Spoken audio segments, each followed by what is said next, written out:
Part 6, Chapter 5 of Anna Karenina by Leo Tolstoy. Translated by Nathan Haskell Doyle. This recording is in the public domain. Read by Marianne Spiegel. Varvara Andreevna, when I was young I formed for myself an ideal of the woman whom I should love and whom I should be happy to call my wife. I have lived a long life, and now for the first time I find in you all that I was seeking. I love you and I offer you my hand. Sergey Ivanovitch was saying these words to himself when he was within 10 steps of Varenka. She was kneeling on the grass and defending with her hands a mushroom from Grisha, and at the same time calling to little Masha.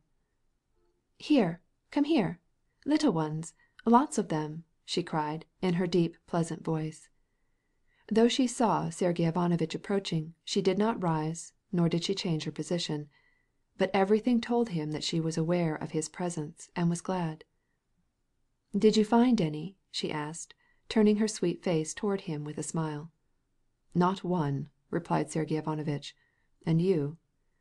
She made no reply, her attention being just then absorbed by the little children who surrounded her. "Here's one for you near the twig." And she pointed out a little agaricus pushing its elastic red cap through the dry grass, from which it was extricating itself. Varenka got up after Masha had plucked the mushroom, breaking it into 2 white halves. "That reminds me of my childhood," she remarked, as she joined Sergey Ivanovitch and walked with him away from the children. They proceeded a few steps in silence. Varenka saw that he wanted to speak. She suspected what he had in mind, and felt stifled with the emotions of joy and terror. They had now gone so far from the rest that no one could have heard them, yet he had not opened his mouth to speak. Varenka would have done better not to say a word. After a silence it would have been easier to say what they wanted to say than after any casual words. But against her own will, as if it were unexpectedly, Varenka broke out. "And so you did not find any? But there are never so many mushrooms in the woods as along the edge." Sergey Ivanovitch sighed and made no answer. He was annoyed because she spoke about mushrooms. He wanted to bring her back to the first words which she had spoken about her childhood, but, as it were, contrary to his will, after a brief silence, he made an observation on what she had said last. "I have heard that the white mushrooms are found preeminently on the edge of the forest, but I cannot tell them." A few moments more passed. They had gone still farther away from the children and were wholly alone. Varenka's heart beat so violently that she heard its throbs, and she was conscious that she was blushing, turning pale and then blushing again. To be the wife of such a man as Koznyachev after her position with Madame Stahl seemed to her the height of happiness. Moreover, she was almost convinced that she was in love with him.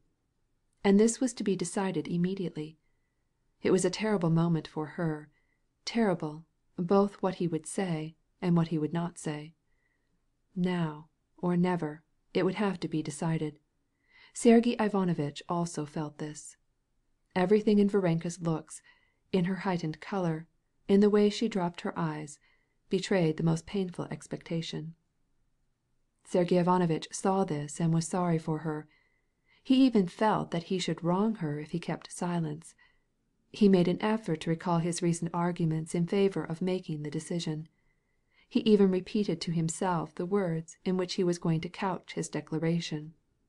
But instead of these words, by some combination unexpected to himself, he asked, "What is the difference between a white mushroom and a birch mushroom?" Varenka's lips trembled as she answered, "There is very little difference in the cap, but it lies in the root." As soon as these words were spoken, both of them felt that this was the end of it, that what should have been said would never be said, and the emotion which up to this moment had reached its highest pitch gradually died away. "The birch mushroom, or its root, reminds me of a black beard which has not been shaved for 2 days," said Sergey Ivanovitch calmly. "Quite true," answered Varenka, smiling, and involuntarily the direction of their walk changed. They were going back toward the children. Varenka was puzzled and hurt, but at the same time she experienced a sense of relief. Sergey Ivanovitch mentally reviewed his arguments in favor of marriage, and found them mistaken. He could not be unfaithful to Marie's memory. "Gently, children, gently!" cried Levin testily, as the children sprang toward Kitty with shouts of glee.